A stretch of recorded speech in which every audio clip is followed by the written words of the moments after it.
Hey, folks, today is Wednesday, October 6, 2021. Coming up on Roland Martin Unfiltered, broadcasting live on the Black Star Network from Los Angeles.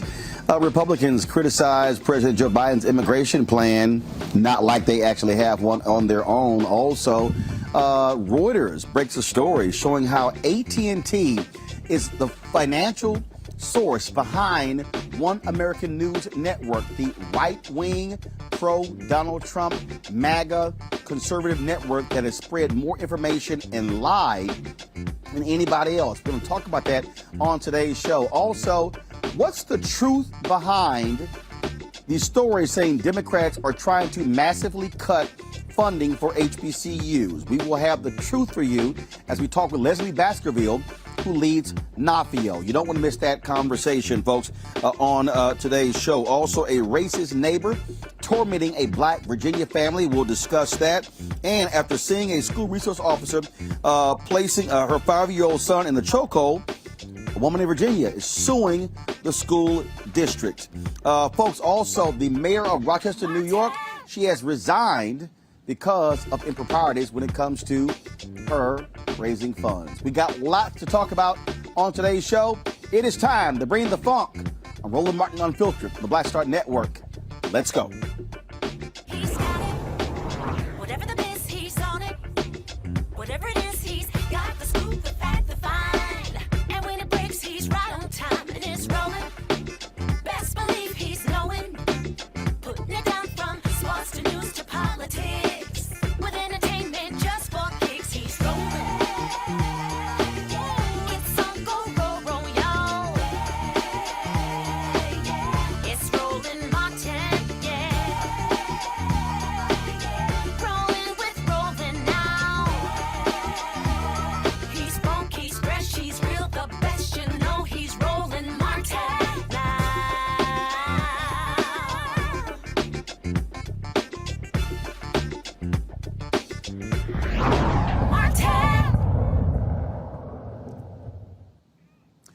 Republicans are not happy at all about the possibility of seeing more Haitian migrants on their way to the Texas border. You might remember just a couple of weeks ago, we had the massive crisis of some 12,000. Now they are claiming 60,000 Haitian migrants are on their way to the Texas border. Don't know if that's true or not. Republicans, they held a news conference today led by Texas Governor Greg Abbott and, of course, Senator Ted Cruz, where they complained about this, blasting President Joe Biden and offering what they call their own 10-point plan. Listen. At the border here in Texas, and we're here to talk about border-related issues. And let me just start out by making a very clear point, and that is President Joe Biden has caused a humanitarian crisis and chaos on our border. All Americans saw exactly what happened in Del Rio, Texas just last month. And we know that that chaos will be repeated unless and until President Biden takes action. 26 of America's governors have worked together to develop specific actions that Biden can take immediately to end the crisis on the border that he has caused. We, all of us, asked the president for a meeting to visit with us about this, and he refused to meet with us, and he completely ignored us. 9 of the 26 governors that crafted this action plan gathered today at the border, a border, by the way, that President Biden has never even been to. We're here to announce 10 actions that President Biden must take immediately.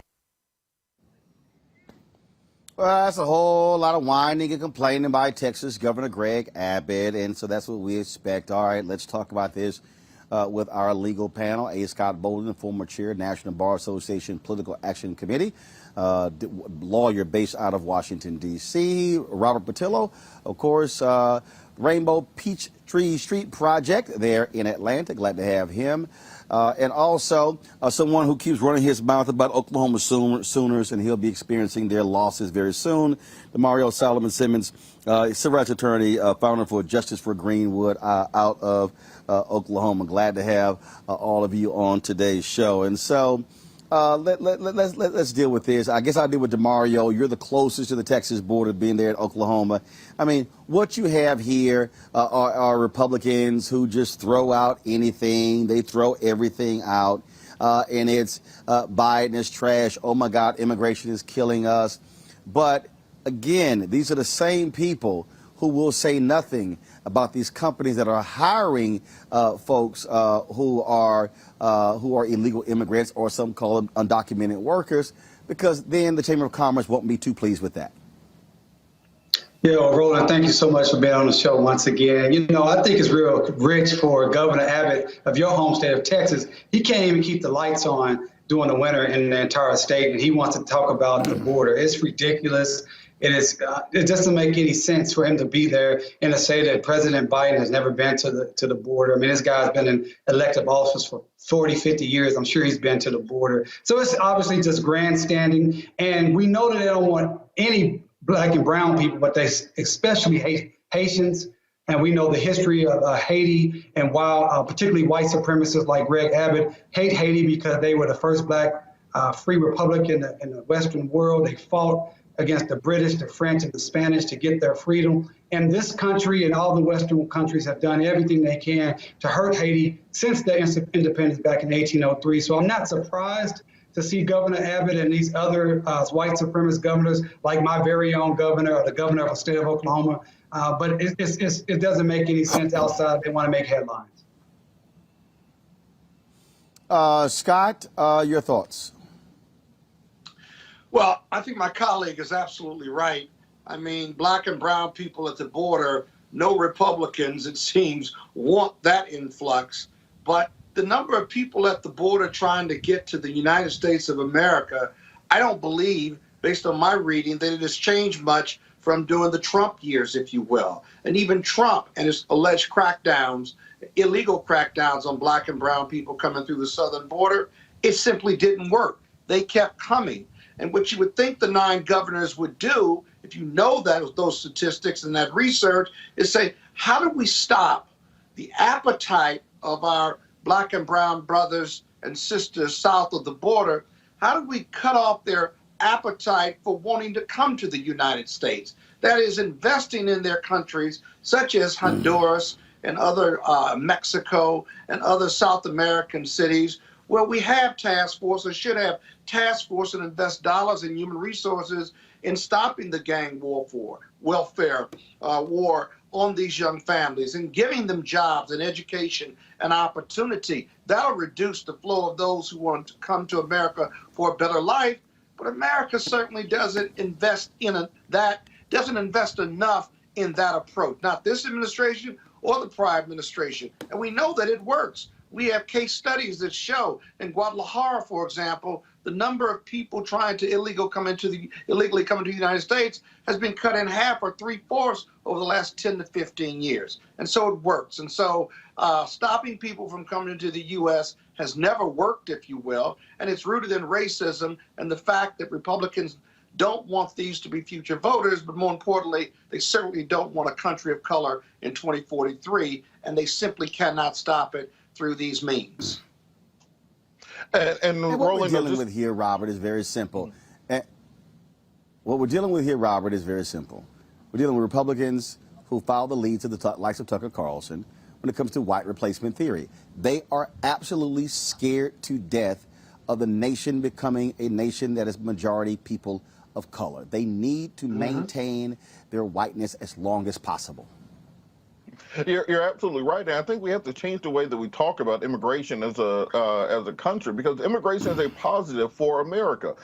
Illegal, legal, however it comes in. If it was not for immigration into this country, we would be a dying nation. Just look at the birth rates taking place in white communities, or even in American-born black communities, Hispanic communities that are second generation. Our birth rates are right there with China and Japan and Italy and other countries that are experiencing a graying of the nation, so so to say, where you do not have enough people in the country to replace the people who are aging out and dying in the country. And let's understand also, nobody is going to walk from Costa Rica or from Guatemala or from Nicaragua from a tropical paradise to come pick avocados or pick tomatoes in Texas or in Wisconsin somewhere, unless it was dire circumstances. We have to look at the U.S. role in creating those dire circumstances. Let's not forget about the Banana Republic Wars that took place for a half century. Let's not forget about Noriega and all the other Central American leaders that the United States propped up and then took out of power, creating the instability. Let's also not forget that one thing that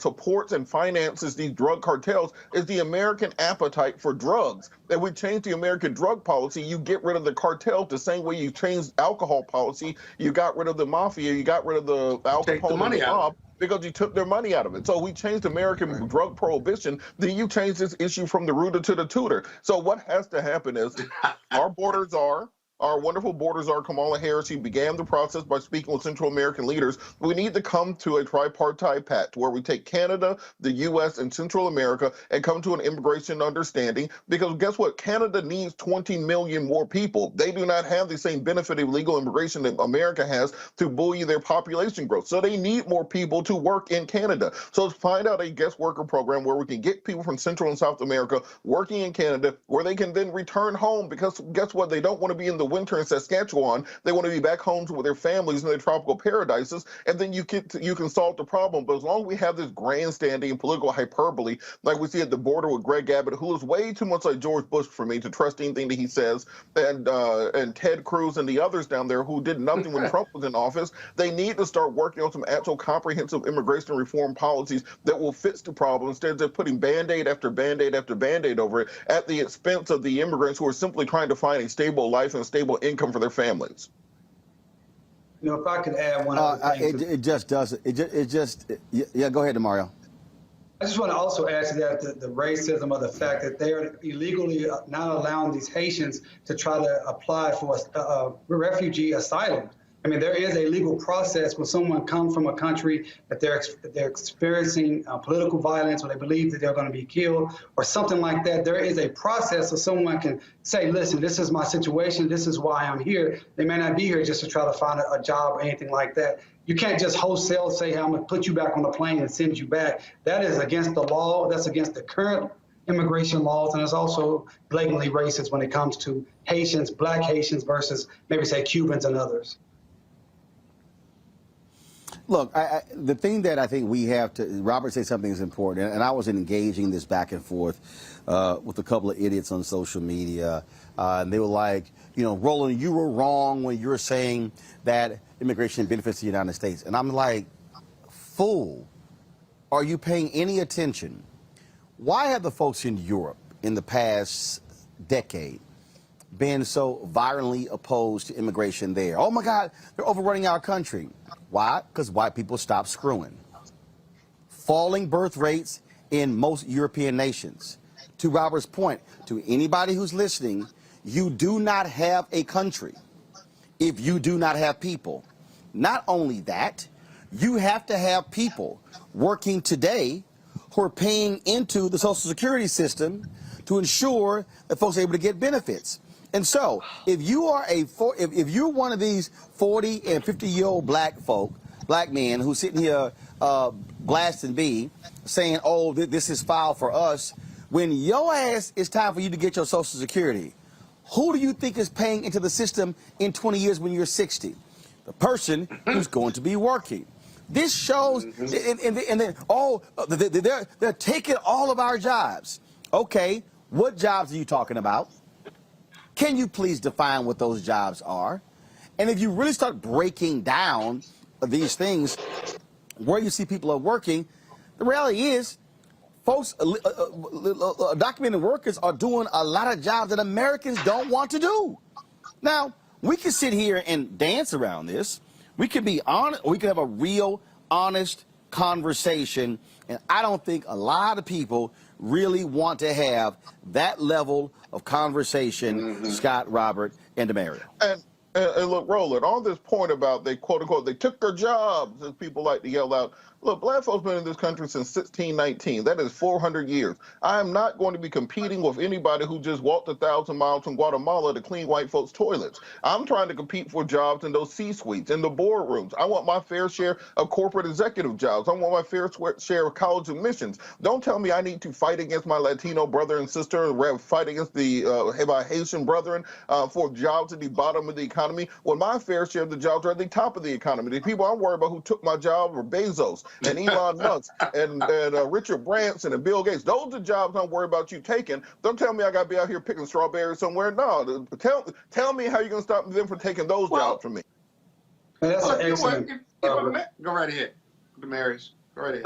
So that's an excellent point, Robert. I think also that goes back to what you said earlier, Roland, that these corporations, they want this type of influx of illegal immigration because they can keep the wages low. You know, when we say these are jobs that Americans don't want to do, America certainly don't want to do it for $3, $4, $5, $6 an hour. And that's what we see. We see this continuation of keep wages low, and therefore this is a system that really corporate America likes to continue to have proliferated. I agree wholeheartedly with Robert. Look, we should be competing for top jobs with top salaries, with benefits and opportunity. People have spent 300 years of sweat labor, complete sweat equity into this nation. We should be continuing to competing for those jobs. If you don't want these immigrants coming, then cut the demand, as you said already. Cut the demand, right? President Fox, former President Fox of Mexico, told Jesse Jackson 20 years ago, my people would do the jobs that even Americans or your people, talking about black people, won't do. Everyone was offended by it, but it had some ring of truth to it, and it still does today. And so we're not competing with those jobs, because if Americans were fulfilling those jobs in construction, in the vegetable and fruit fields of America, in the environment or in homes, you name it, then there wouldn't be a demand, and there wouldn't be jobs, and they wouldn't be coming for a better life, because they would know that there were no jobs available to them. And so it just smacks of racism. Let's just call it what it is. I mean, every person who from the day America was founded came from somewhere else. Everyone. The Abbotts, every 9 of those governors, and everybody who is white is an ethnic that came from somewhere else. How rich is it for us now to say we need to close our borders? But America has a rich history. If you go over the annals of history, go over the annals of people coming over, we've always, during generations, had a penchant or test for blocking others from coming because of some economic interest. But it's actually a racial interest, historically. And so we got to fight against this, because we are all immigrants. And if you don't agree with that, then you're concerned about immigration and having a plan and being overrun is just rooted in racism. It really is. And they just need to come clean on that, because 2043 is coming. You call it screwing. I call it reality. The reality is coming. We're going to be a country of color in about 20, 30 years. It's coming. You can't stop it. No legislation can stop it unless white people start having more reproductive sex, and I can't control that.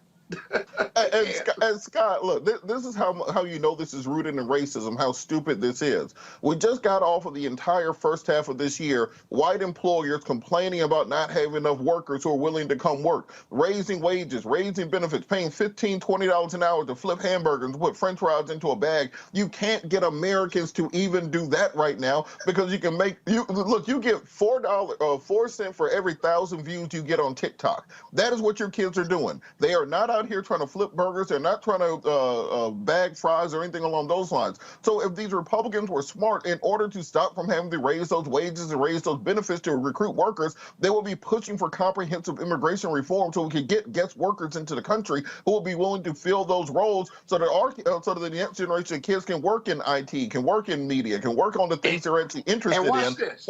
But it's based in racism. That's how you know exactly what their game is. But it gets worse than that. Watch this, Robert. Now, the Republicans are against raising the minimum wage, right?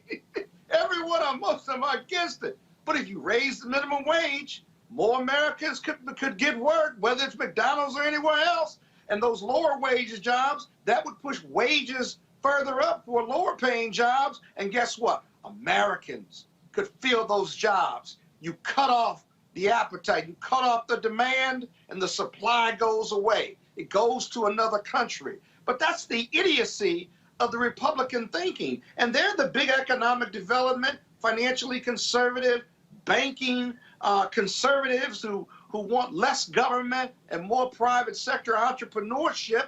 But that's completely inconsistent when it comes to this immigration issue. So it's even worse than that. Scott, I don't think they're idiots. It's just all right, folks. Now, one more second. I'm going to go to our next story. That is, how many of you have been seeing? Actually, you keep forgetting who the host is.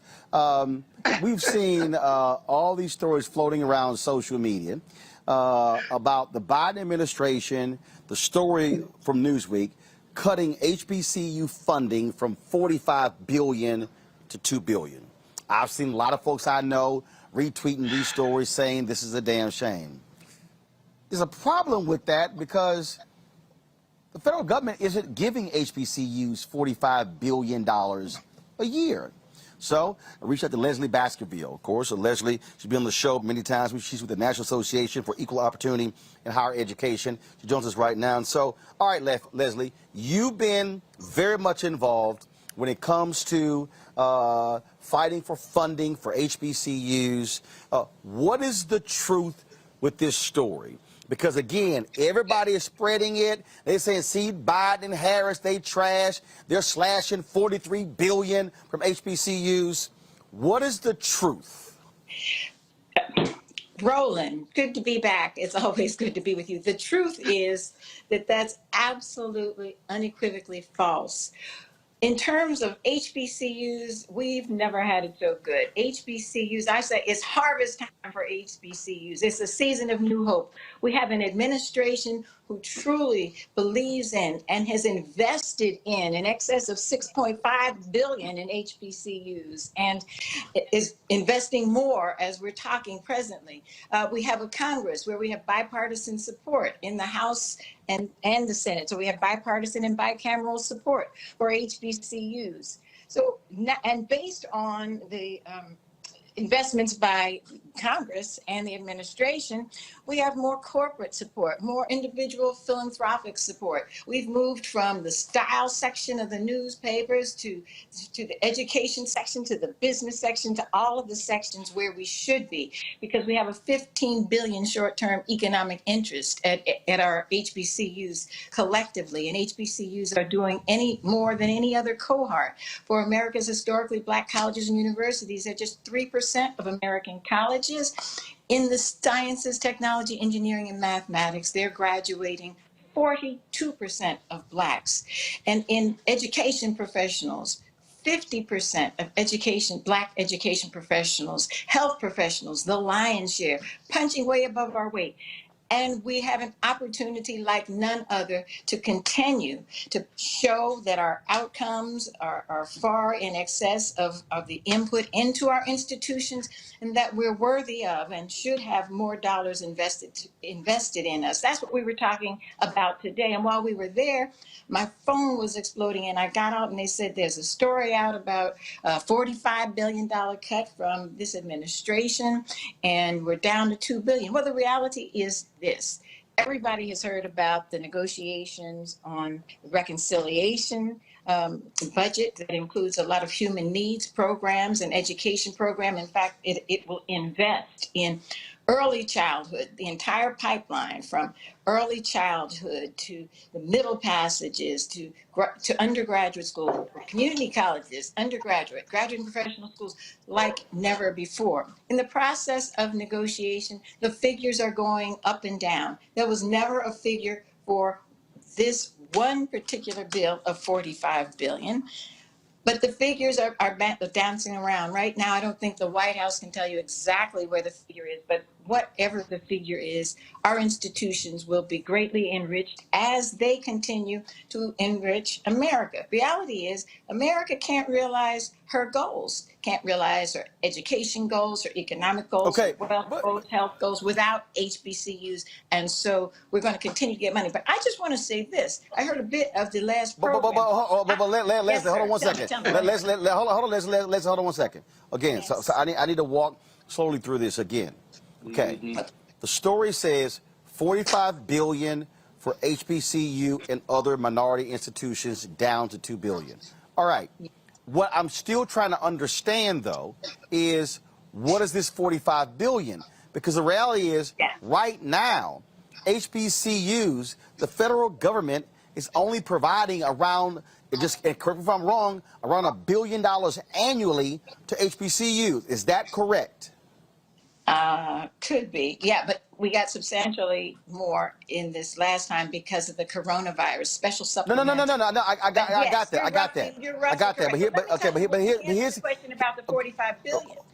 In the Build Back okay. Better blueprint, in the blueprint or the platform, the administration has it as an aspirational goal, investing 45 billion in infrastructures and research for HBCUs.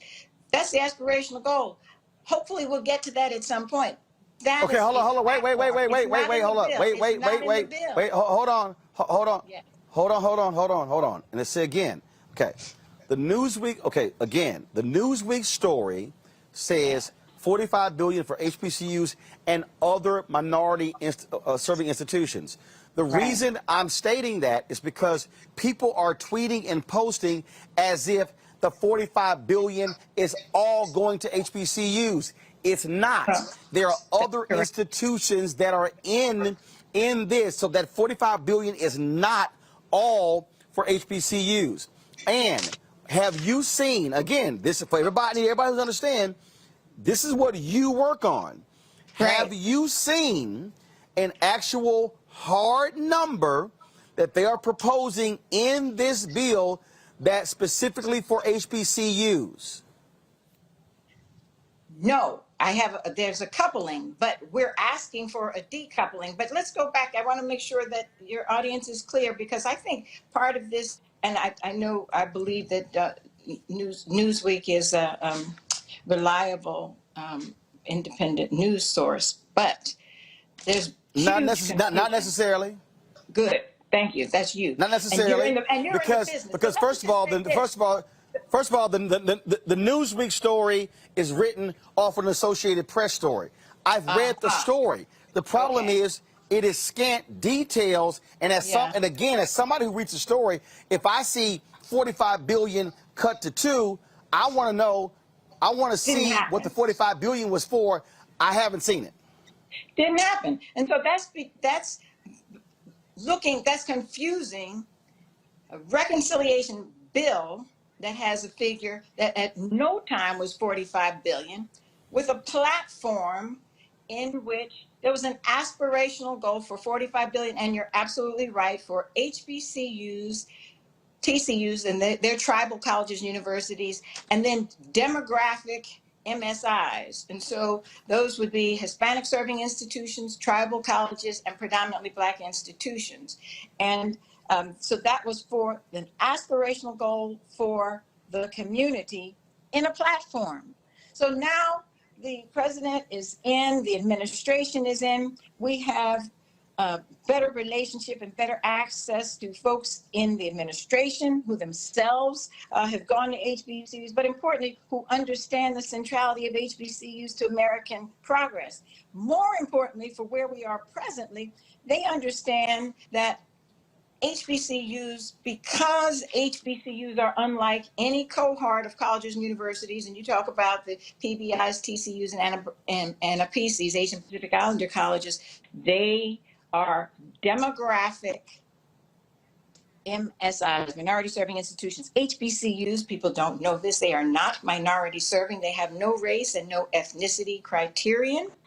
And they were founded for the purpose of educating the progeny of the American slave system, or Blacks and other persons. And they've been open and inclusive of all students since their founding, but they are unique. We have a special relationship with America because unlike any other group of colleges and universities, HBCUs, the primary cohort, were dragged from their land.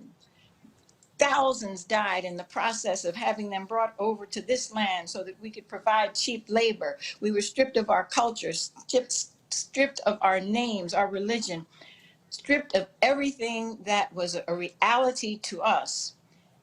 But we thrived and we served and we got whipped and beaten and lashed. But important to us was education. And so originally we educated ourselves by all types of signals and working to each other. You all know the story, and I'm not going to take up your story on it. But the point is, from that, we went on to found private HBCUs Right. by abolitionists and Right. blacks, founded them, and we funded them. We funded them. When black folks wanted to go to white schools, they could not. And so at some point in 1862, America established historically white public institutions to educate large swaths of white America. Got it. Blacks were But denied. but but here's but In hold tight one second. I need to. But Leslie, hold on. I need to focus on the current funding, and here's why. Because Okay. again, I need to walk people through this properly. Because let's do it. again, we operate in facts. Yes, sir. Originally, there was a 45 in the original proposal, in the original $3.5 trillion dollar. So explain it. Okay, good. So again, I need you to explain that Yes. so people There was understand not- the facts on where this number is coming from. Go ahead. There was no $45 billion proposal in this bill. There was a $45 billion aspirational goal in the Build Back Better platform. So when you run for office, Okay. you say, these are things we want to achieve. And that could be Right. 4 So, years, okay. it could So, be 8 years. But so that's in the an bill- aspirational goal. So in the bill that the president proposed, what was the actual number? I've seen numbers between 2 billion and 3.9 billion, low billions. I have at no time seen in the bill itself anything that approximates 45 billion. Okay. And now what is happening is they're going back and forth on cutting the size of the bill. You have Senator Joe Manchin, who has said he is not going to support $3.5 trillion in spending. Senator Kristen Sinema. So what happens? You see cuts made there, and so that's what's going back and forth. And that's why we're trying to sit here and establish what's actually the truth. And so we reached out. We've been trying to get numerous members of the Congressional Black Caucus on the show. We're trying to get Congressman Bobby Scott on, who's on the House Education Committee. We're trying to get him on because we need there to be an explanation of this because, again, I'm seeing people say all kind of wild stuff, and it's not based in fact or reality. I want to go to my panel. Scott, you have the first question for Leslie Baskerville. Hey, Leslie, good to see you again. I think you're right about the $45 billion being aspirational, but it's confusing in and of itself because you have these two bills. But let's not forget, when you say that HBCUs are in a really great place right now, that last COVID bill reduced the debt of historical black colleges by millions, each of them. And so are you seeing more bipartisan support and investment in historical black colleges on the Hill, despite the fact that they're going to have to reduce this Build America Back legislation? Will there be something in there for HBCUs? There absolutely will be something in there for HBCUs, and there are things in there that now I've seen in roughly 3 places. There are some resources for infrastructure. There's some resources for broadband. But as with every other affinity group, advocacy group, the HBCU community believes, and we want additional resources to move our research to institutions. We have 11 research to institutions. Those institutions are high research, and they're doing the scientific research. They're responsible for roughly 42% of Black Americans that have advanced degrees in the sciences, technology, engineering, and mathematics. But they're just 11, and we have none that are R1, that are the top. So we've been pushing and pushing for additional dollars. But more important than the additional dollars is a decoupling of HBCUs from the group that Roland talked about. He said the money, the 45 aspirational goal in the platform that has nothing specific to do with the budget is for HBCUs, tribal colleges. Right. Here's the deal. Here's the deal. I don't want to talk about platform. I don't want. I'm not talking about right. No, but here's the whole deal. Somebody running for office is one thing. Well, they're actually there. I want something was actually in the bill. Hold tight. Hold tight. Got it. Hold tight 1 second. I got to go to a break. We're going to come back, continue the conversation. Questions for Robert Portillo and Demario Simmons on this issue. You're watching Roland Martin Unfiltered, broadcasting live from Los Angeles on the Black Star Network.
Big holiday shopping at Amazon. So now, she's free to become Bear Hug Betty. Settle in, kids. You'll be there a while. Ooh, where you going?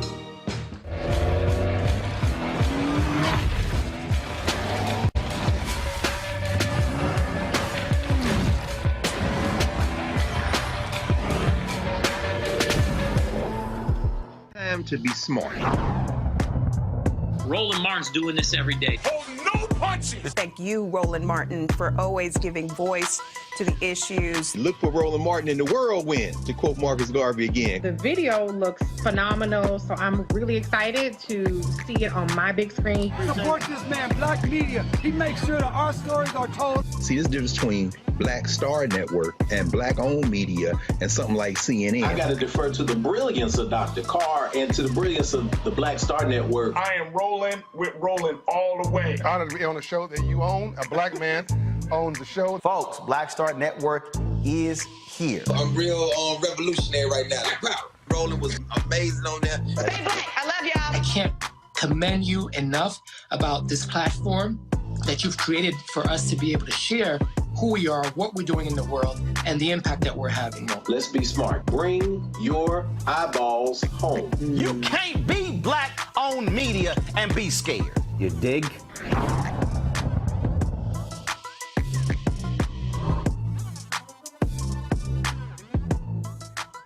All right, welcome back. Roland Martin Unfiltered on the Black Star Network. We're talking about HBCU funding in the latest bills that is going across Congress. Question, we have Leslie Baskerville with NAFIO. In the next hour, we'll be joined by the Thurgood Marshall Fund as well. Question now, Demario Solomon Simmons, your question for Leslie Baskerville. Yeah, I do want to hear a little bit more about you talking about the decoupling. I understand that this aspirational number of $45 billion is for tribal colleges in addition to HBCUs. But how much do you think HBCUs will receive, specifically Dems, for our particular colleges themselves? Okay, and I just think it's important, given what Roland's trying to do, and I think it is so important, that aspirational goal has nothing to do with this bill.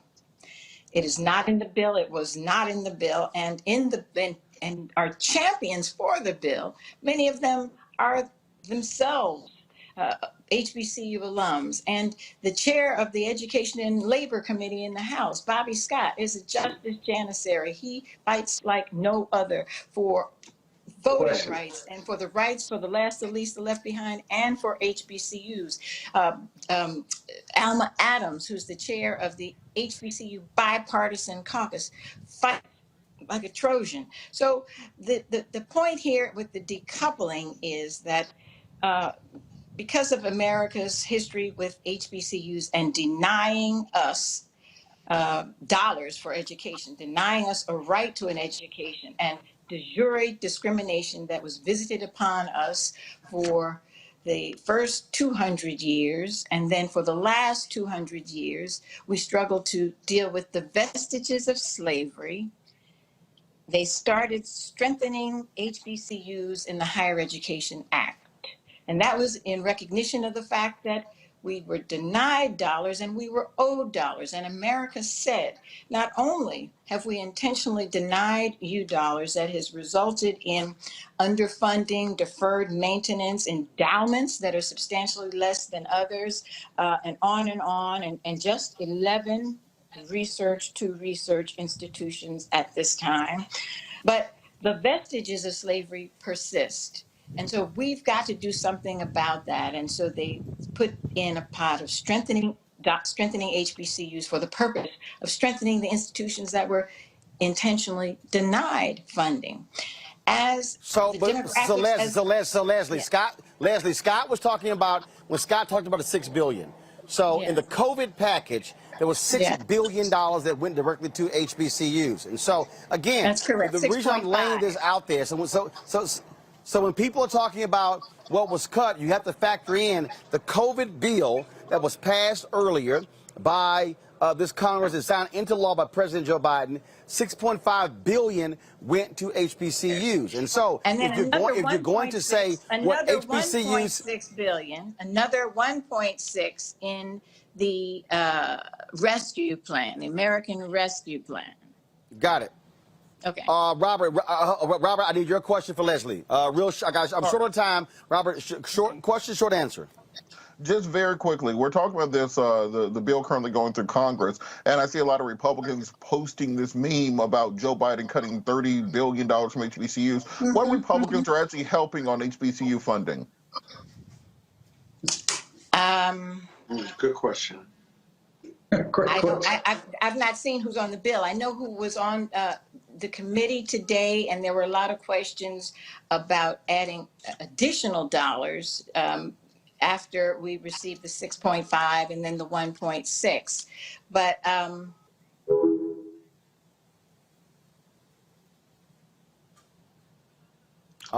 looks like, folks, we just lost Leslie Baskerville. So I guess we're going with none. So here's the deal. Well, no. Actually, you do have some, and you do have some, and you've had supporters in the past.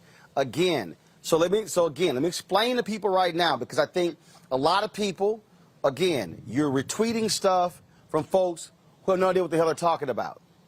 The problem is this here: they are still negotiating what is going to be the size of the package. So is it 3.5 million? It's going to be 2.5. It's going to be 1.5. It's going to be 1.2 billion. Once they get to what that bottom line number is, then you're going to have a renegotiation of all that goes into it. That's what we're doing. I just emailed the White House to say I need a response from you on this so-called $45 billion. And again, here's the other thing I need to caution folks who are watching. It said for HBCUs and other minority-serving institutions. Okay. Hell, if that so-called $45 billion, you could have $40 billion going to other minority-serving institutions, and only $5 billion going to HBCUs. But the way it's being portrayed is, $45 billion was going to HBCUs. Right. That's why on this show we speak to what actually happens, what are the facts. And so we lost Leslie. It's fine. I appreciate her coming onto the show. In the next hour, we will talk to the Thurgood Marshall Fund to hear from them about this issue, so you will have the actual facts. And when you're tweeting and posting on Instagram and Facebook and everywhere, fan base and everywhere else, you will have the actual details and not just repeating what somebody else has to say. And so that's why what we do, we focus on facts and details. All right, folks, I want to go to my next story, and this is quite an interesting story. We talk about what is happening in Virginia. It's real strange, folks. This story in Virginia, where these neighbors are tormenting a black family. The Martinez family says their neighbor has been playing recordings of racial slurs and monkey noises since they arrived in the neighborhood several months ago. Watch this.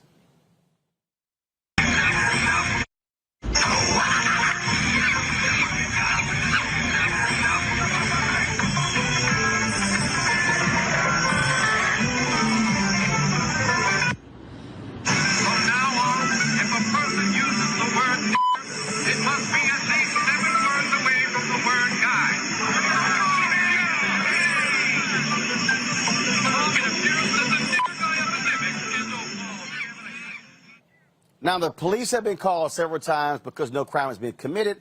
Nobody is being arrested. Joining us right now is Tim Anderson. He is an attorney with Anderson and Associates from Virginia Beach, Virginia. He's representing the family pro bono. Tim, glad to have you back on Roland Martin Unfiltered. First of all, how long has this family lived in this area? How long has this been going on? So, hey, thanks for having me on the show, Roland. I'm glad to be here. So I'm an attorney in Virginia Beach, and I'm watching what's happening from 30,000-foot view the same way as we all are. We have not made contact with this family yet, but we have identified multiple causes of actions that she can bring.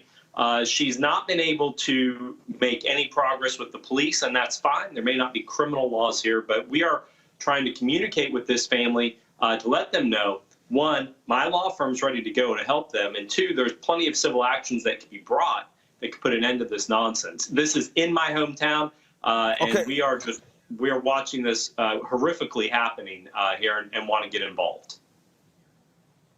Okay, so just so you're now officially representing the family. You are offering your services to this family pro bono after you saw this story in news reports. Yeah, absolutely. That's exactly right. I've been a lawyer here for 21 years. This is outrageous. This doesn't and shouldn't be happening anywhere, but it's certainly not going to happen in my hometown without me at least trying to get involved. I'm always attracted to big fights like this, and it's not a money thing for us. It's a matter of doing what's right and making sure that that people understand that there's civility, and Virginia Beach is a great place, and we have a great community, and unfortunately we have some people in every community that act like this, and we're going to do our best to attract this family to come to us and help them get through this moment. Okay, so what is weird here is the cops saying we can't do nothing. I'm sorry, are there not noise ordinances? Well, yeah, so there's certainly noise ordinances, but it's based on decibels in Virginia. And so here's what I understood from the CNN reports, and our local newspaper actually published a story about it. Here's basically the historical background. This family lives there. This is a veteran family. And there was a noise complaint with her neighbor, and she called the police. And since that, the neighbor has now escalated and retaliated with motion sensors being pointed at the house, and this monkey music, and the clip that you just showed. And that is not, there's nothing criminal, at least as far as the police are concerned, and nothing criminal as far as the magistrate's concerned, because apparently she went to the magistrate and reported this.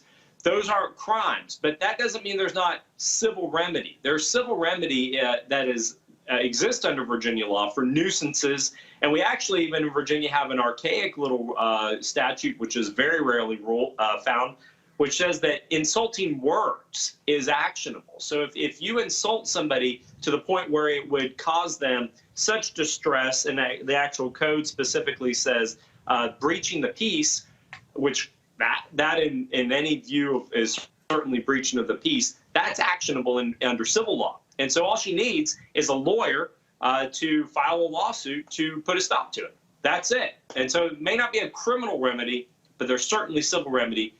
And hopefully they'll use us or somebody to take this action to the appropriate court. Well, again, hopefully they get some kind of relief, because this is absolutely crazy. Tim Anderson, we surely appreciate it. Thanks a lot.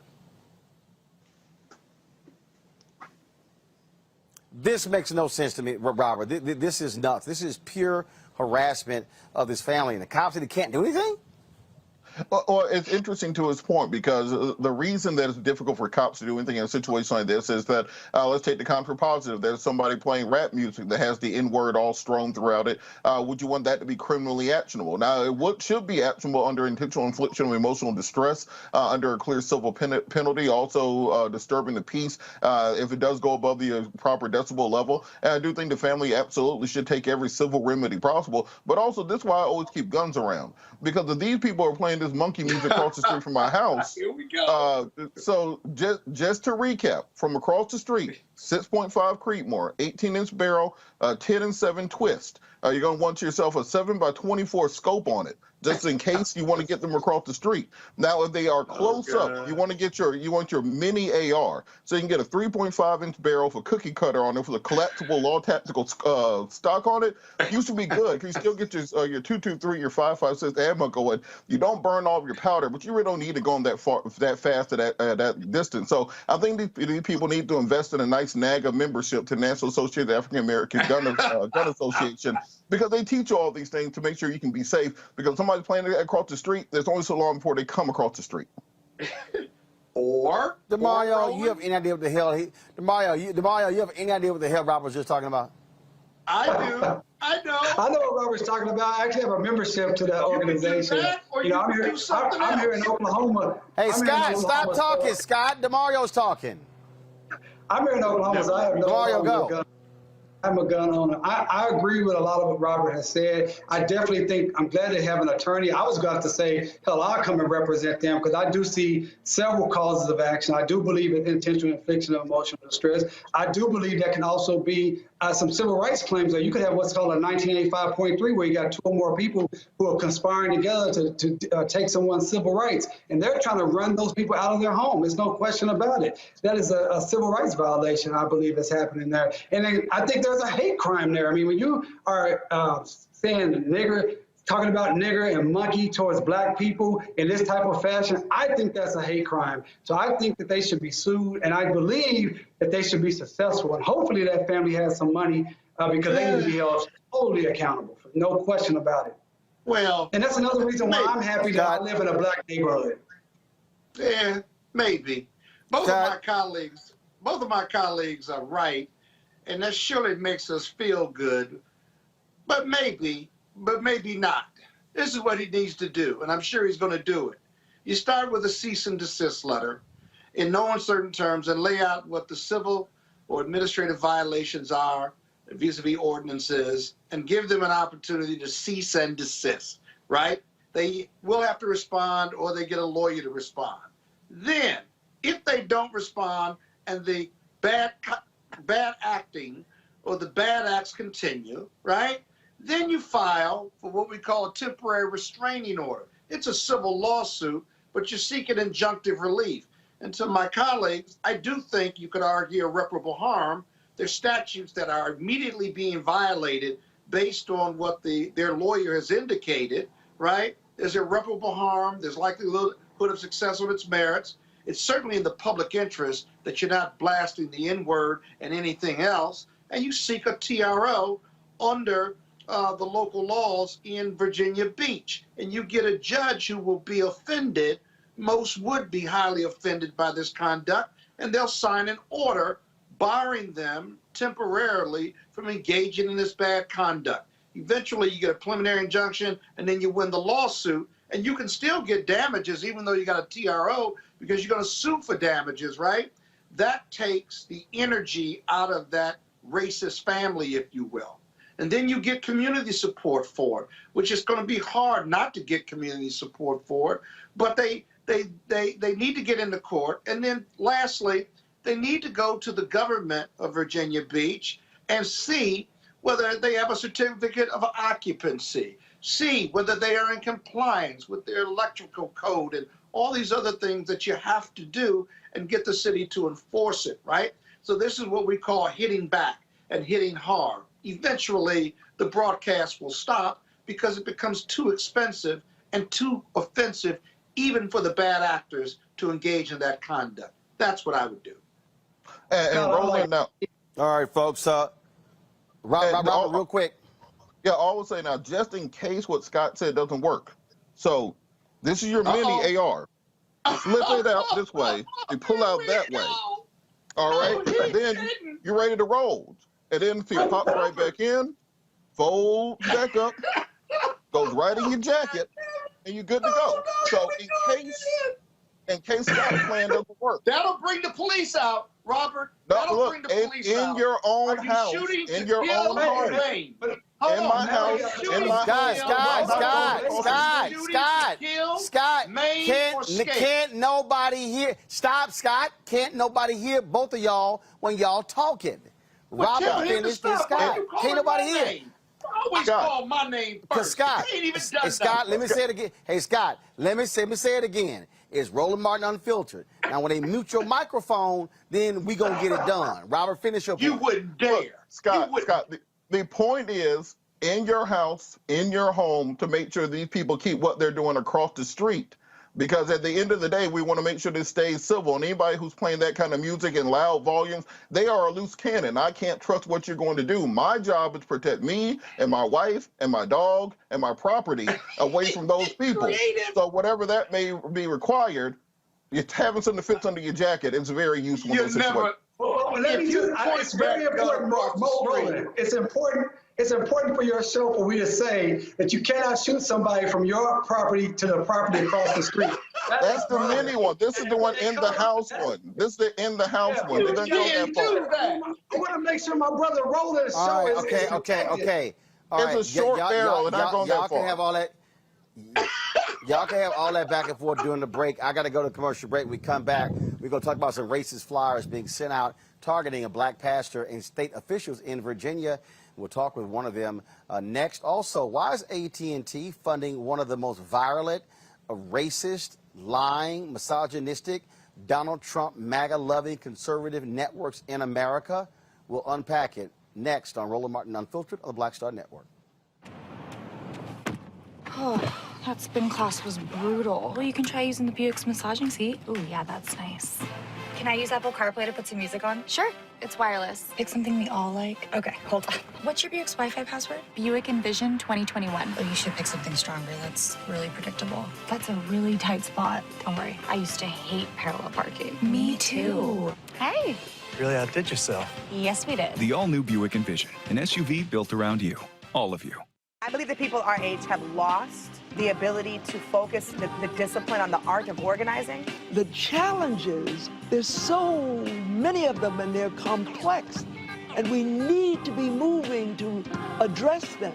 But I'm able to say, watch out, Tiffany. I know this road. That is so freaking dope.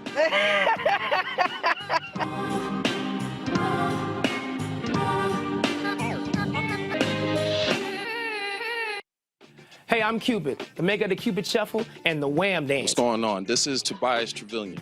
And if you're ready, you are listening to and you are watching Roland Martin Unfiltered.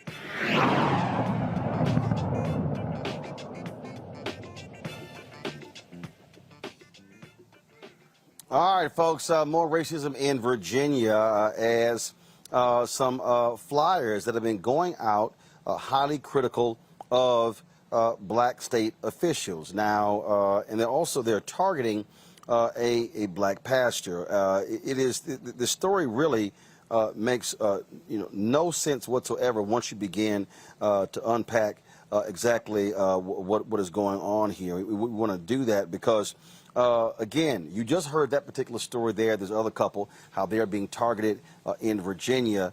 But now we have these racist flyers. One of the folks, Pastor and Delegate Joshua Cole of Fredericksburg, who is being targeted. Alex Askew of Virginia Beach. Delegate Joshua Cole joins us right now. So exactly, do you know where these flyers originated from? And what did they say about you and your other delegate? Thank you, Roland, for having us on tonight. The flyers originated based on the description from the Republican Party of Virginia. And their intent was to describe us as liberal puppets, basically controlled by Speaker Nancy Pelosi and Representative Ocasio-Cortez. And what was interesting was we were all on strings, supposedly, until we discovered that Delegate Askew's and my particular mailer had us actually suspended by rope dangling in the air, while the other 7 delegates were by strings dangled, and they were just on the ground.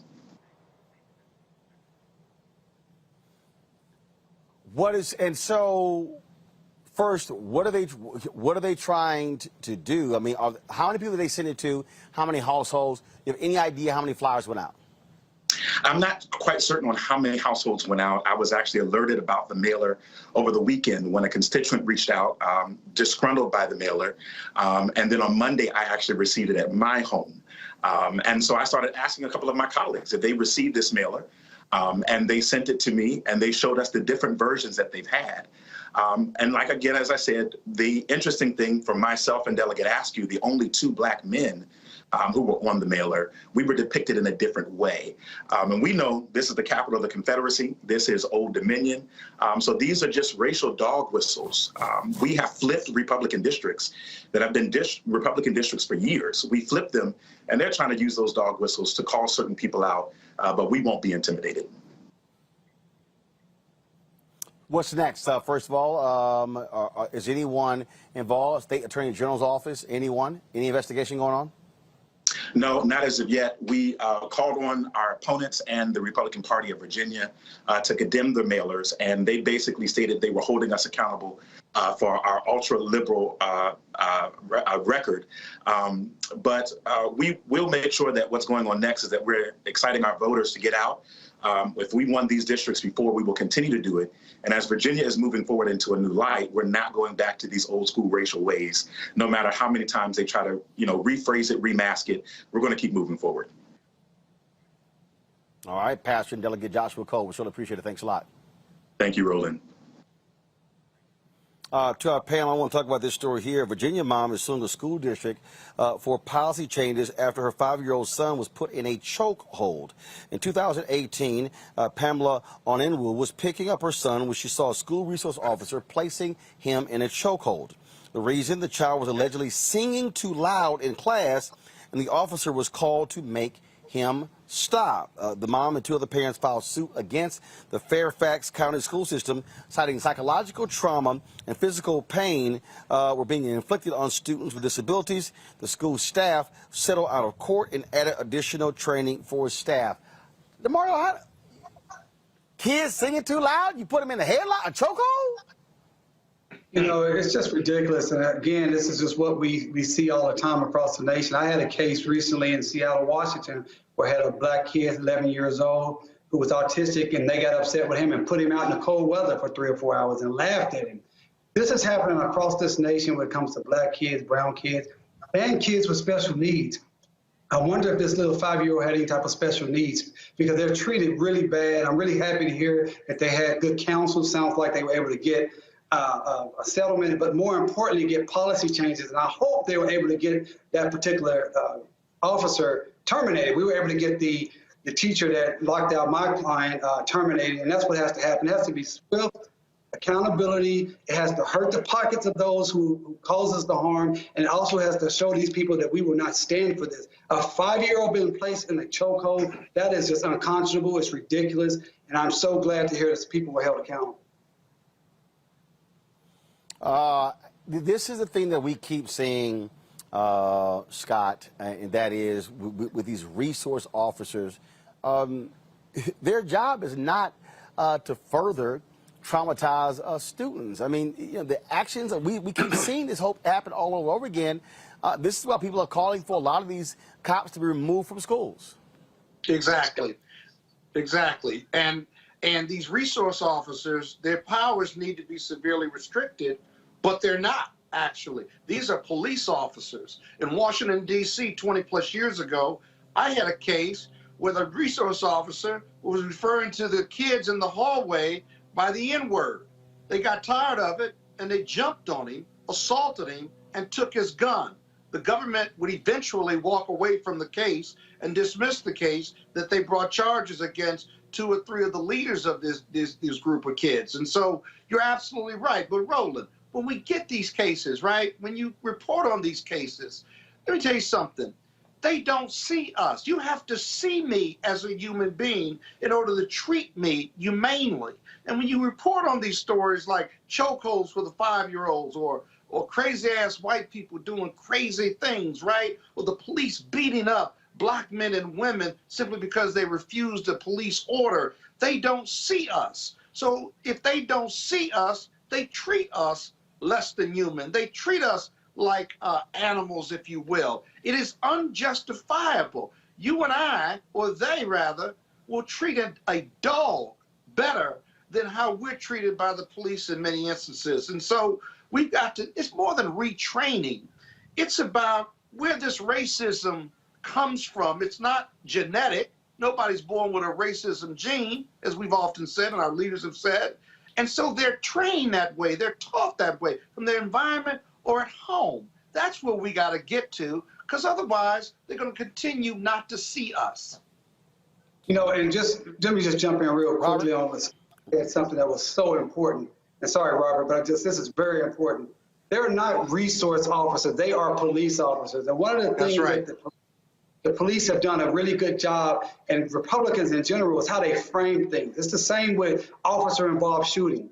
That is to try to make it seem like what it really is. It's the state killing somebody or the state shooting someone. So these are just police officers with extraordinary power. They should not be the first people called when you're having an issue with a 5-year-old, a 7-year-old, a 9-year-old, things of that nature. These people are bullies many times. We saw the case of the young lady, and Scott is exactly right. The young lady, when they took her out of the chair and slammed her on the ground, because he didn't see her as a little girl. He saw her as a other than. And that is important. But we got to change our own terminology.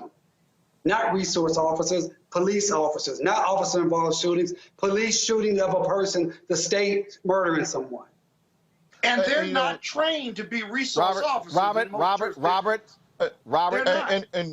and to that point, I think that's when we got caught up in this conversation around quote unquote defund the police last year, and Republicans used that to their political advantage. But in reality, this is what we're talking about, which is de-escalating situations. That if a child is singing too loud, maybe you have them talk to the social worker to find out why they're expressing themselves in this way. And often I use the analogy of what would happen if this was a little white girl named Lily White. What would happen if this was a golden retriever?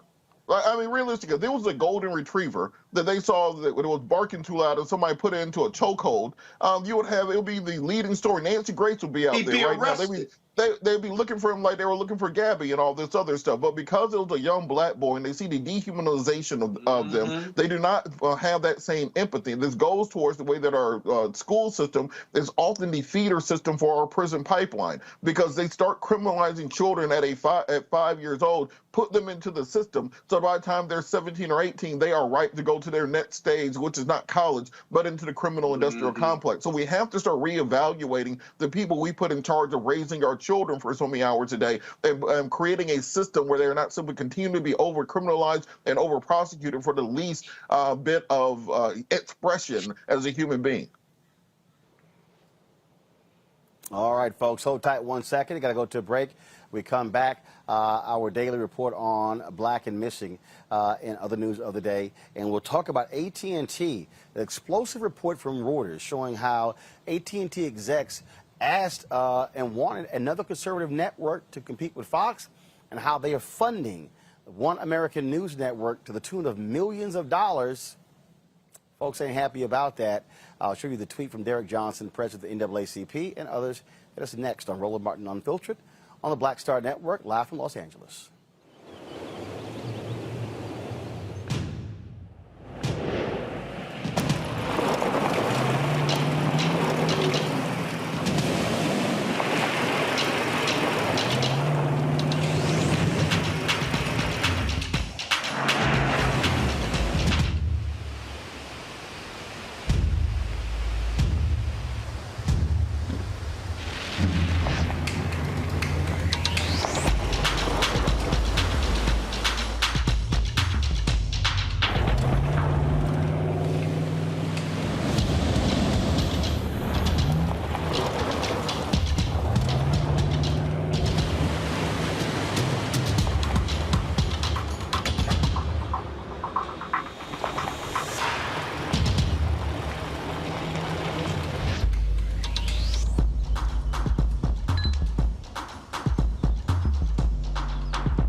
Shopping at Amazon. So now she's free to become Maureen the Merrier.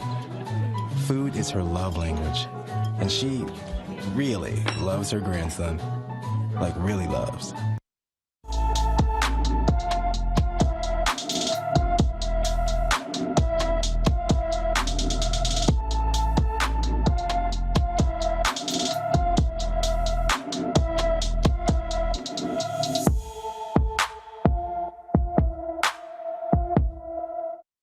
All right, folks, 30-year-old Cashawn Ashley Sims, who also goes by the nickname of Cookie, was last seen in Duarte, California on September 8th, 2021. She is 5 feet 1 inches tall, weighs 120 pounds, with black shoulder-length hair and brown eyes. She also has tattoos of the phrase, "It's found in the soul," on her left collarbone, the word "earth" on her left forearm, and a tattoo of Spanish writing on her back. Anyone with information on Sims' whereabouts should call the LA County Sheriff's Missing Persons Unit at 323-890-5500, 323-890-5500. And so we're going to continue to do our part to bring you up to date on the tales of these missing folks, and hopefully they will be found safe and unharmed. That is our hope.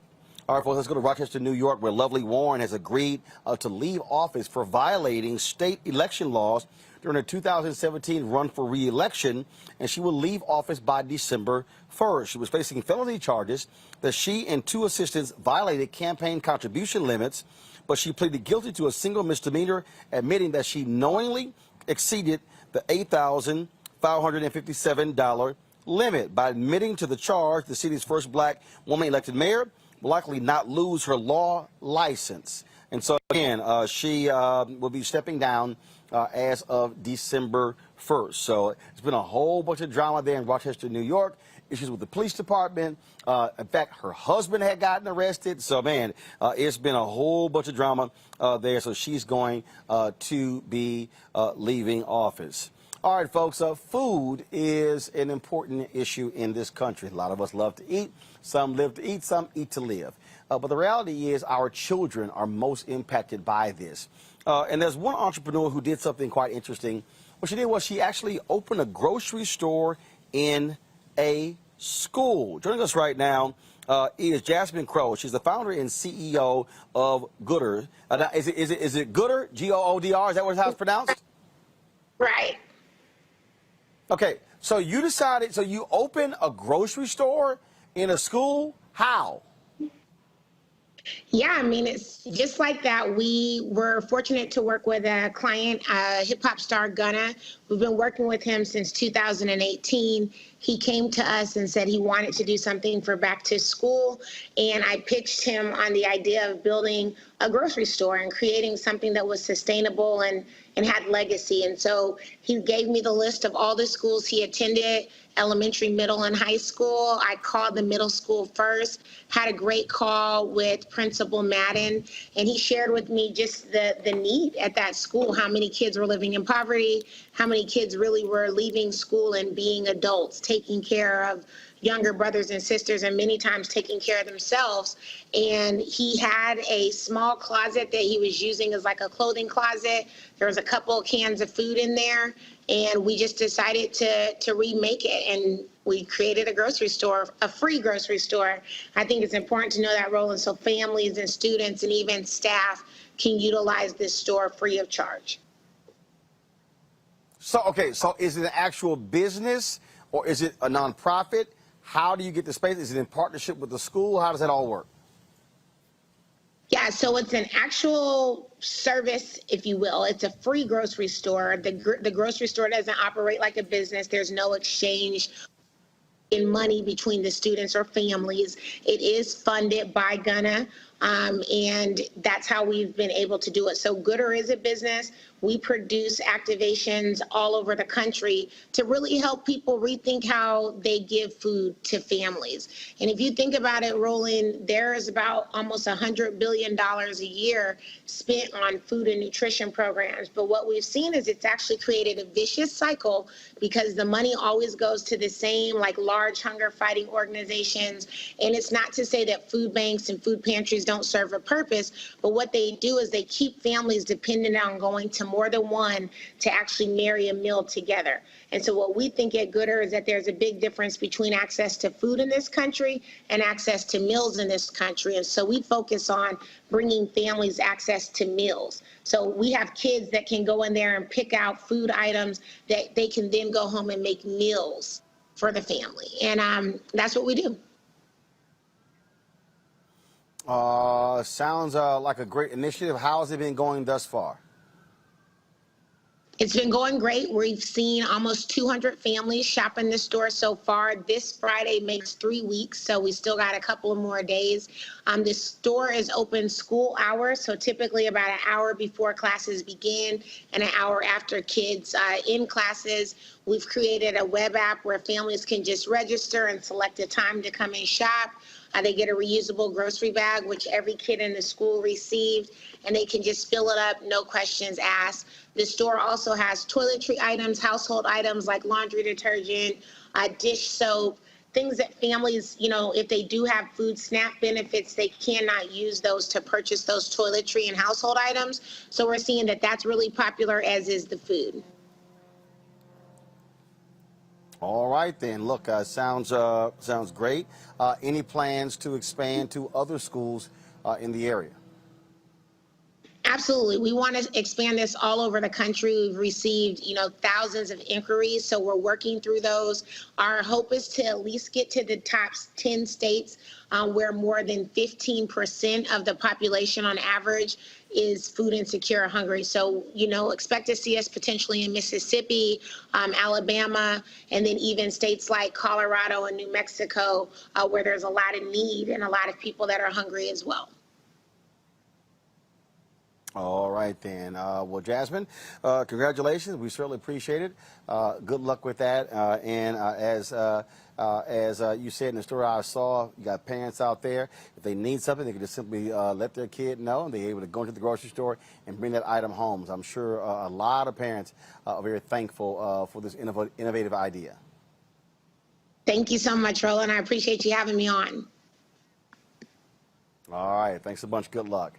You know, Demario, this is the level of creativity that I believe is necessary that we have to have. You used to have in this country, you had significant community centers, social services centers, that they were sacrificed by budget cuts.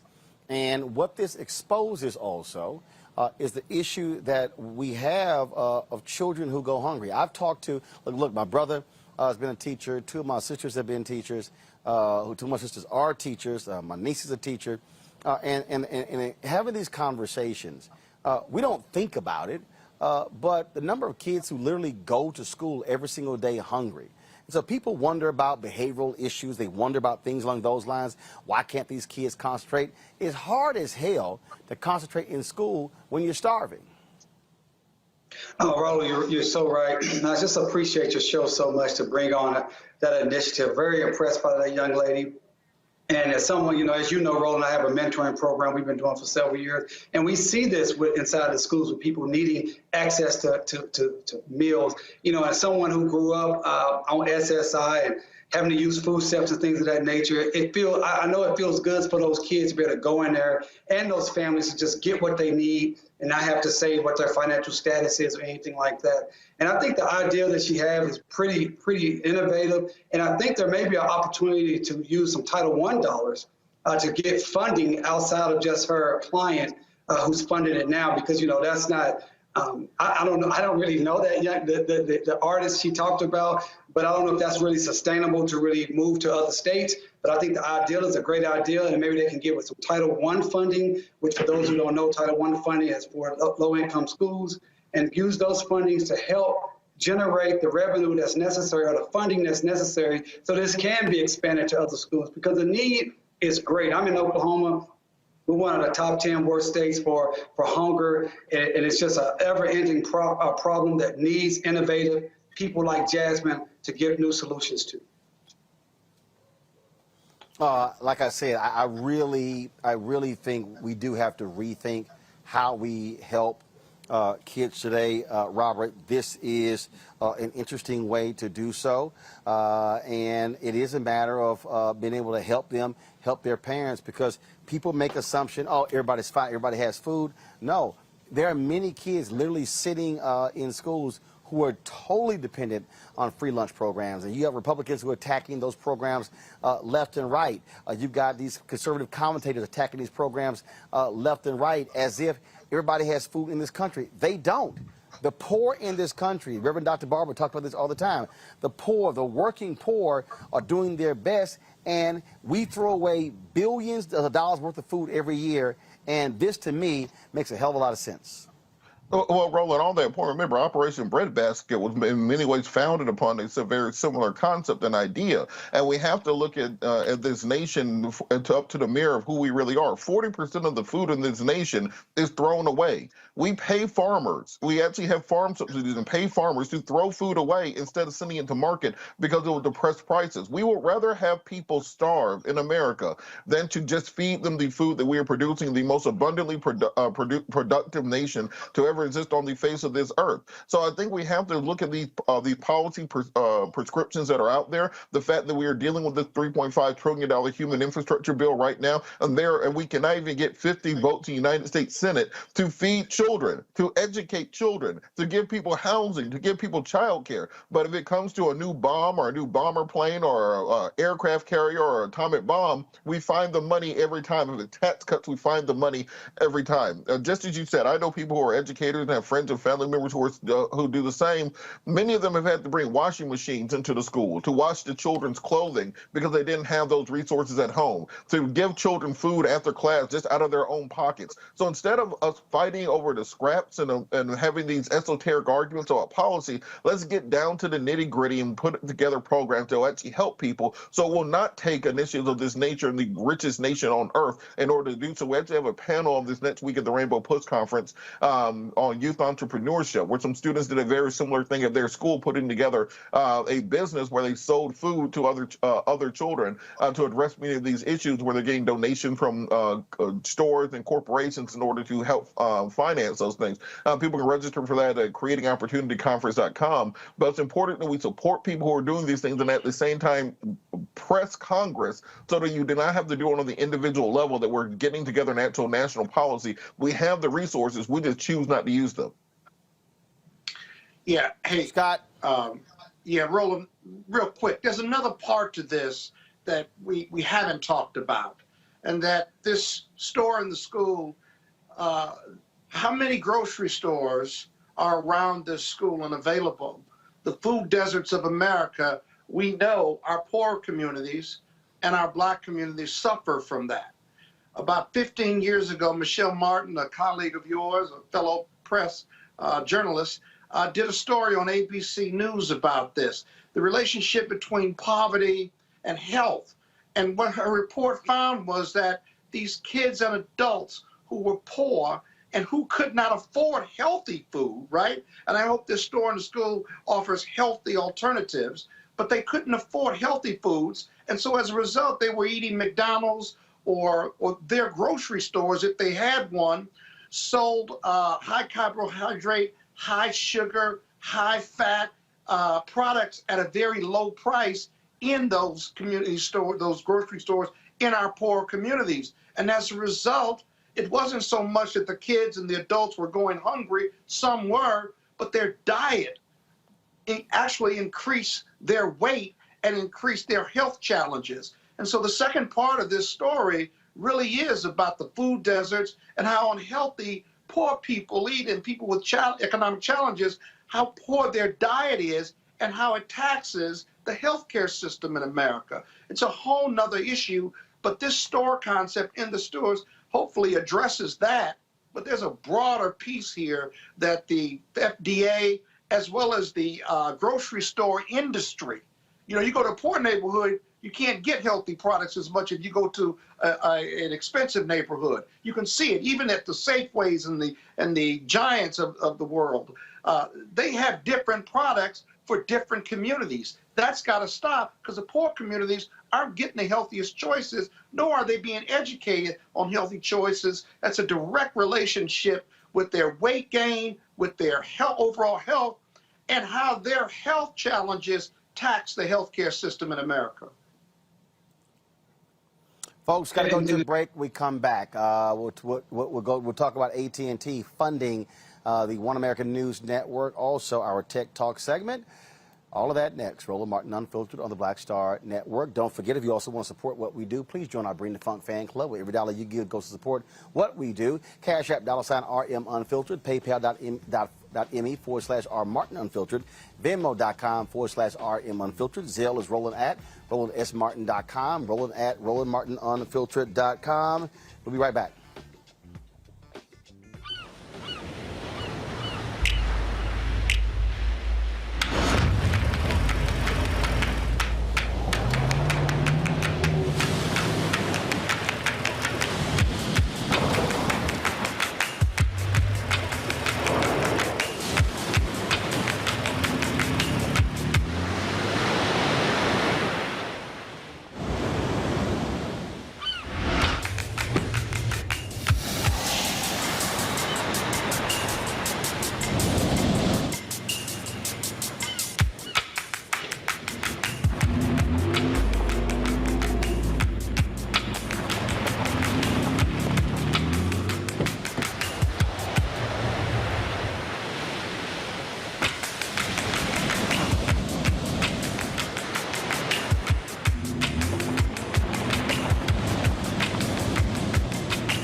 Betty is saving big holiday shopping at Amazon. So now, she's free to become Bear Hug Betty.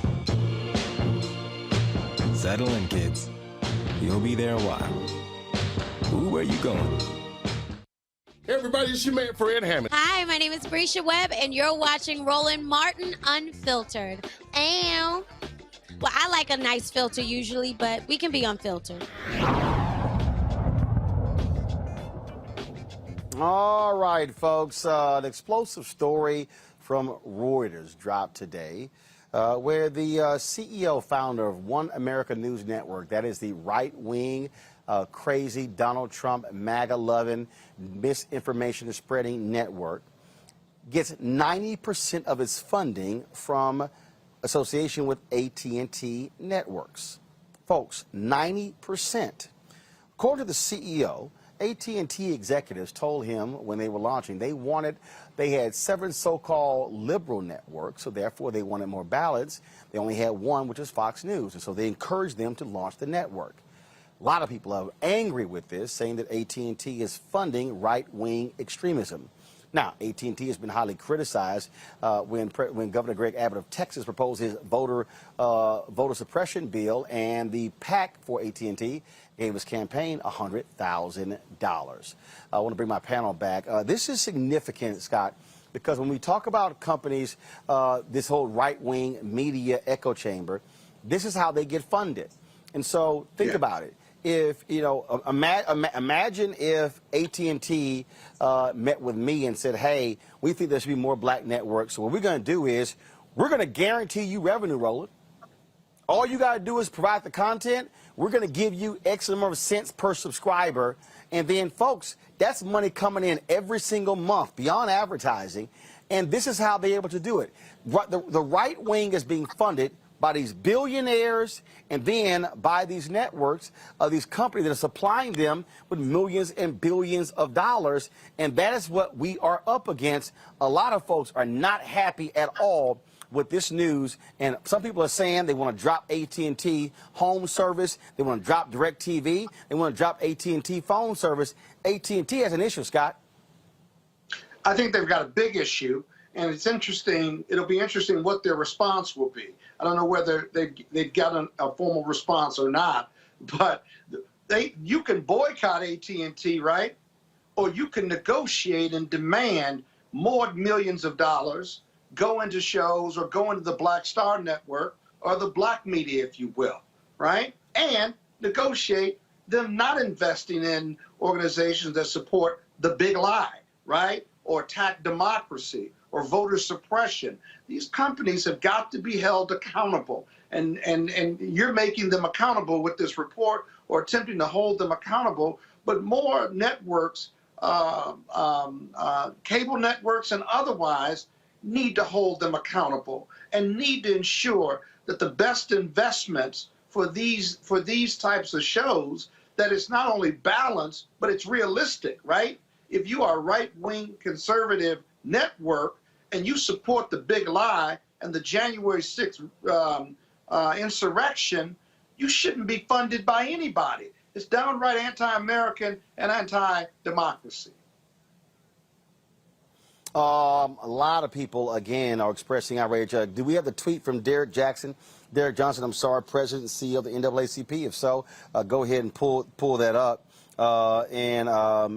He, of course, commented on this. And so go ahead and show it here, folks. He's talking about, again, after this story actually dropped, outraged by reports AT&T backing far-right propaganda, funneling tens of millions of dollars into OAN, while at the same time pretending to care about issues of race, diversity, and inclusion. If true, AT&T is causing irreparable damage to our democracy. Robert. Well, I think that's absolutely true, and I think that if you look at many of these conservative networks that's kind of popped up out of nowhere, if you notice, it was OAN, Newsmax, Real America's Voices, The Blaze, CRC TV. There's a whole litany of these far-right conservative networks that kind of grew out of talk radio and grew into digital platforms, and then major television networks where they're getting, former big three talent to be on their networks. Eric Bolling is over there. Some of the other hosts, Heather Childress, people who used to be at Fox, people who used to be at MSNBC, are on some of these networks now. And you have to ask the question, well, where the hell are they getting all this money from? Now we are finding out those same companies that want to put up all the signs that say, well, we stand by social justice. We are here for you. We plan on ending racism, are putting money behind January 6th. They're putting money behind the insurrectionists. They're putting money behind all this far right-wing echo chamber. I think they need to be held to account on those points. Either as on the one hand, as Scott said, boycotted them, or on the other hand, look, if it's good for the goose, good for the gander, they need to be paying some of these black media networks, I.E. Us. I see Roland got all these new Nissan and Amazon commercials and stuff. Me and Scott are waiting for our check over here. So they need to be putting those funds in other organizations so that they can grow out and build and be as big as those other companies. That's right. Respect us and pay us. Let's be clear, Scott. Let's be clear. Scott is already getting a big enough check. Demario, this is the tweet. This is the tweet sent out by Reverend Al Sharpton. It is inexcusable and insulting for AT&T to finance. Guys, go to my iPad, please. To finance OWN, a far-right enemy of civil voter rights, while paying lip service to black media. We've worked with AT&T in good faith, but this cannot be tolerated.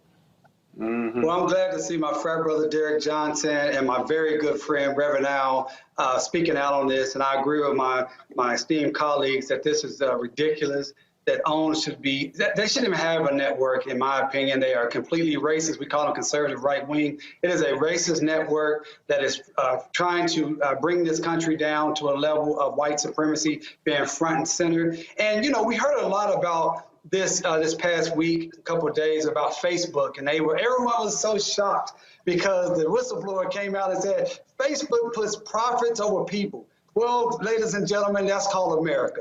America puts profits over people, and that is the American corporate system, period. And so what we want our civil rights leaders like Reverend Allen and Brother Derek Johnson to do is hold these people accountable. As you stated, Roland, as consumers, we should hold them accountable. Hell, I've been wanting to get rid of AT&T, my cell phone, with them for years. This may be the reason I finally go ahead and do it. But I really like what Robert said and what Scott said. They also should be putting more money into organizations and networks like yours, Roland, GRIO, other Black-owned organizations that are bringing our issues to the forefront, and not just continue to fund these right-wing, racist, white supremacist organizations that are just simply trying to make sure that we go back to the Stone Ages of being indentured or enslaved people. Absolutely, and so we're going to continue reporting on this. And again, there are folks who are saying, "Hey, we got to call for some serious action." That's what we'll do, folks. We're going to go to a quick break, and when we come back, we're going to talk to a couple of things. One, we're going to talk to an executive with the Thurgood Marshall Fund about that HBCU story.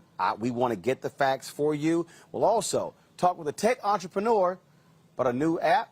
Trust me, you want to find out what it's about. This is why it's important to watch Roland Martin Unfiltered on the Black Star Network. Back in a moment.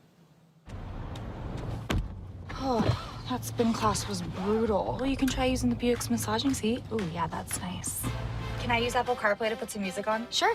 It's wireless. It's something we all like. Okay, hold on. What's your Buick's Wi-Fi password? Buick Envision 2021. Oh, you should pick something stronger. That's really predictable. That's a really tight spot. Don't worry. I used to hate parallel parking. Me too. Hey.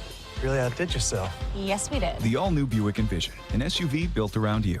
All of you. Hi, I'm Kim Burrell. Hi, I'm Carl Payne. Hey, everybody. This is Sherry Shepherd. You're watching Roland Martin Unfiltered.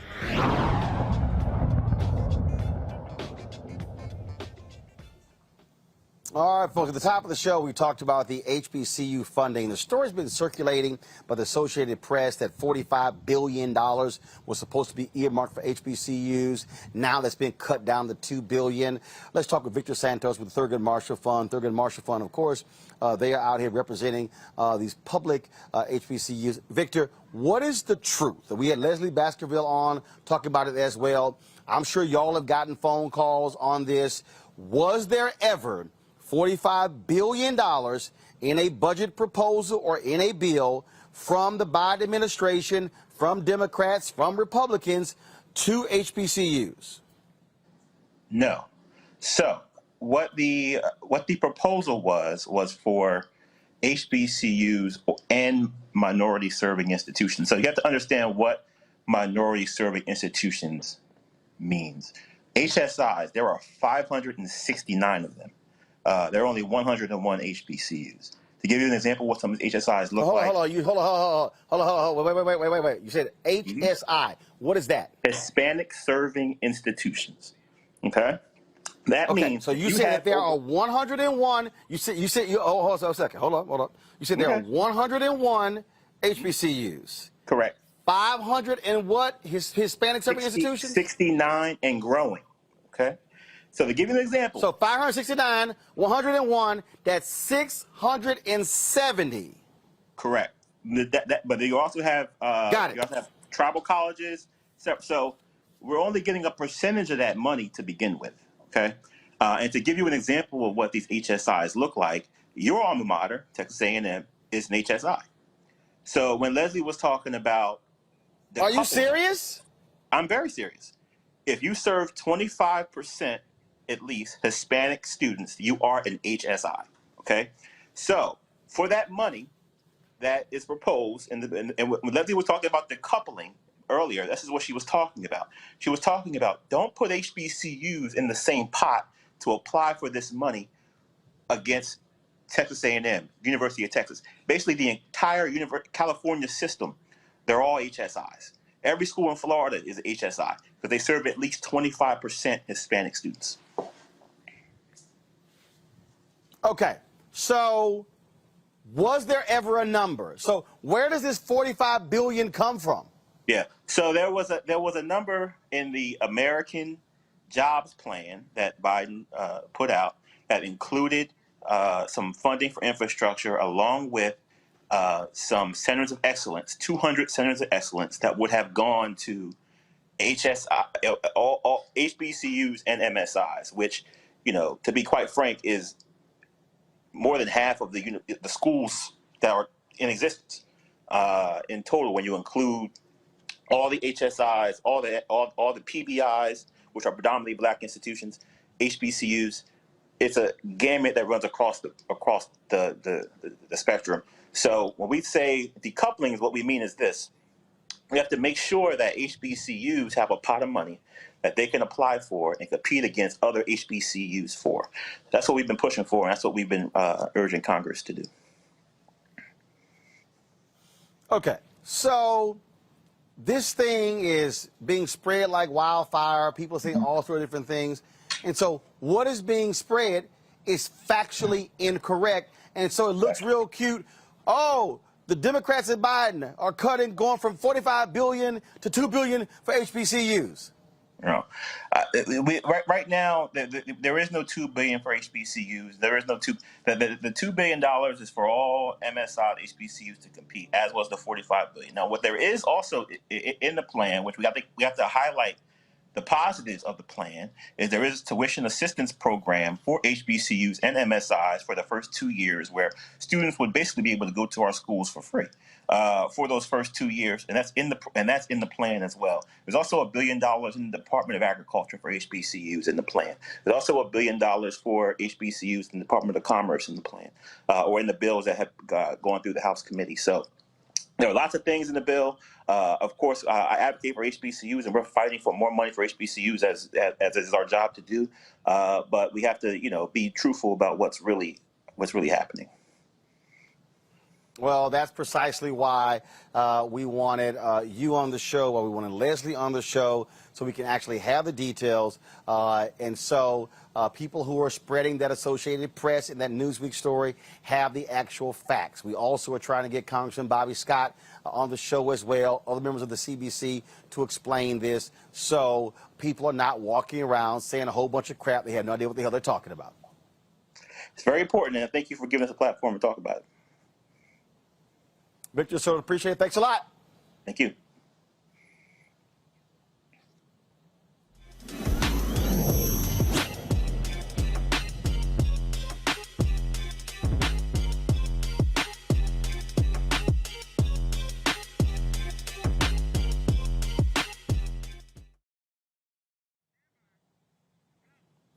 All right, folks, time for Tech Talk. Of course, we love to feature African Americans who are doing amazing things in technology. And so let's talk about how we take precautions for things being delivered to our homes. COVID, people are concerned about that, touching products. So 3 black engineers have created a safe, secure way for customers to get their deliveries. They are called Lavii Lockers. Hopefully I said that right. Joining me now from Clinton, Maryland, is CEO founder Rhea Huntley. Rhea, how you doing? I'm good. How are you? Okay, did I pronounce that correct? Is it Lavii Lockers? No, it's Lavii. Lavii. Okay, Lavii. Yes, all right, so Lavii. Lavii. Right. Okay, so what is a Lavii locker? What is that? So I'm glad you asked. So a Lavii locker is simply a smart food locker that customers can use to pick up their food either from a restaurant, from an office building or apartment building, or from a virtual kitchen or ghost kitchen for delivery drivers. Okay, so, but what is it? Is it a container or something? What is it? Yeah, so it's a 3x6 locker. It has 10 individual compartments and it's insulated. So what happens during that process is the normal pickup way, which I started to see actually before the pandemic, is that restaurants had like an open shelf. So the open shelf isn't really secure. Anyone can grab the food. Plus, the food isn't maintaining that temperature. So the Lavii Smart Food Lockers actually keeps the food safe and secure, as well as maintains the temperature until the customer or the delivery driver comes and picks up the food. So is this for the restaurant or is it for the customer? Who's this product going to be sold to, and who's it for? So our main customers are restaurants, office buildings, apartment buildings, as well as ghost kitchens and virtual kitchens. The main benefits behind them purchasing the actual locker system from us is that either for office buildings and apartment buildings, their tenants now have a better way of picking up their food from a secure area, as far as like putting the actual locker inside of a lobby. And then from the restaurant perspective, they're able to create more of a seamless pickup process for their customers as well. So our direct customers, we're a business-to-business company, so we don't sell directly to the consumer, but the consumer benefits from the actual business that purchases from us. Questions from my panel. Robert Patillo, you first. What kind of inspired you to get into this, and how can this business model, do you think this business model can be grown across the country? Because it does seem to be something that is endemic in most big cities. So what are your plans on expansion? So I actually thought about this idea even before the pandemic, based on my own personal frustration with picking up food. So I feel as though this idea, there was an issue and a need, and the pandemic kind of solidified the actual idea. And currently right now we're nationwide. So we have restaurants within DC, Maryland, Virginia, Texas, Indiana, and New Jersey. And right now we have one office building in DC that's currently using our locker system for their tenants. So our growth for expansion, when we first started, based on the idea that I have, we started just in the restaurant market. But since then, we've noticed that this can be used for residential, any commercial property.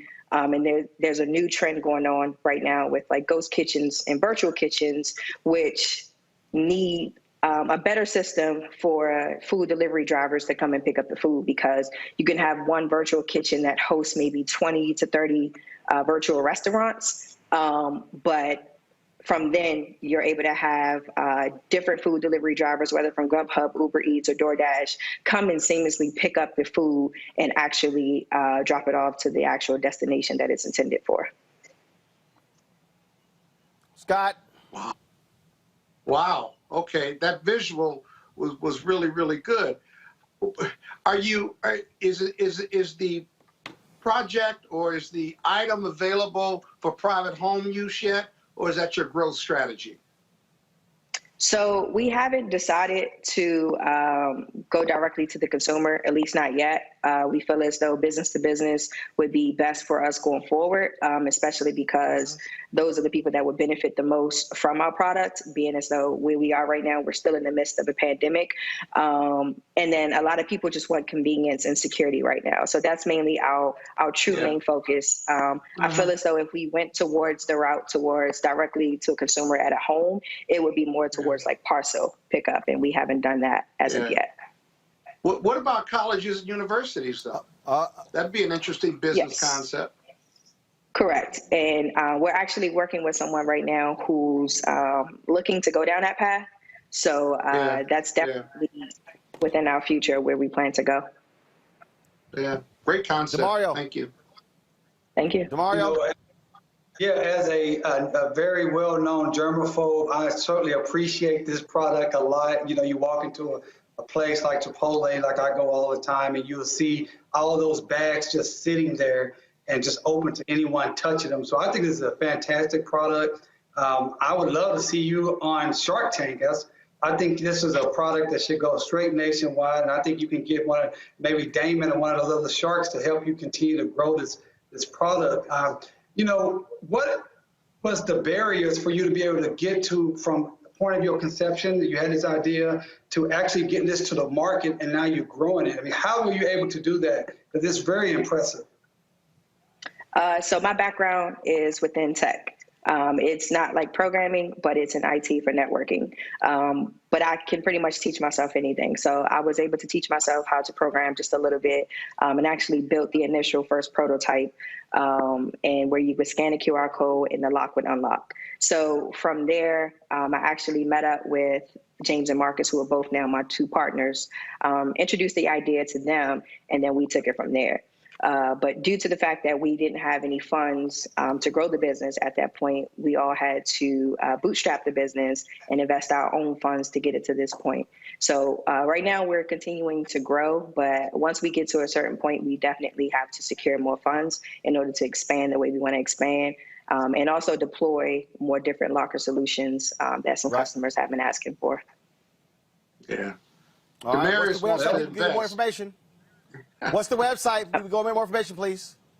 Sure. Our website is Lavii, LAVII-INC.com. And they can reach us there and also follow us on Instagram. That's Lavii, LAVII_INC. All right. We certainly appreciate it. Thanks a bunch, and good luck.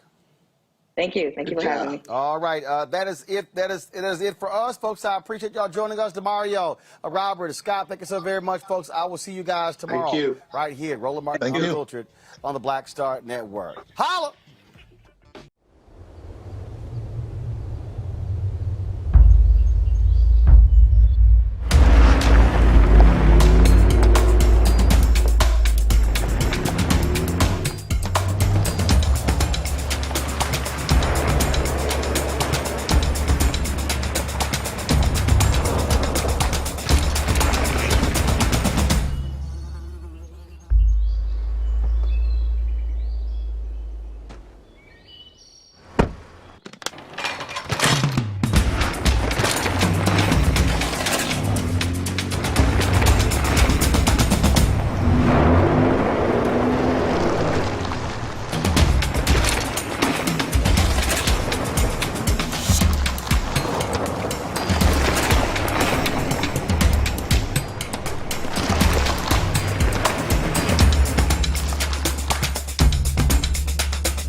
It's time to be smart.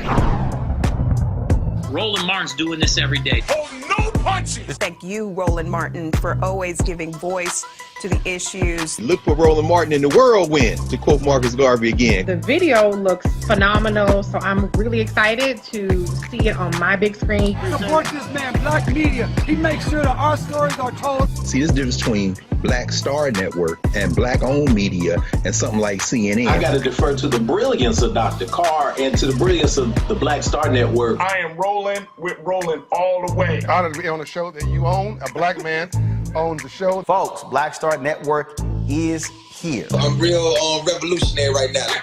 Roland was amazing on there. Stay black. I love y'all. I can't commend you enough about this platform that you've created for us to be able to share who we are, what we're doing in the world, and the impact that we're having. Let's be smart. Bring your eyeballs home. You can't be Black-owned media and be scared. You dig?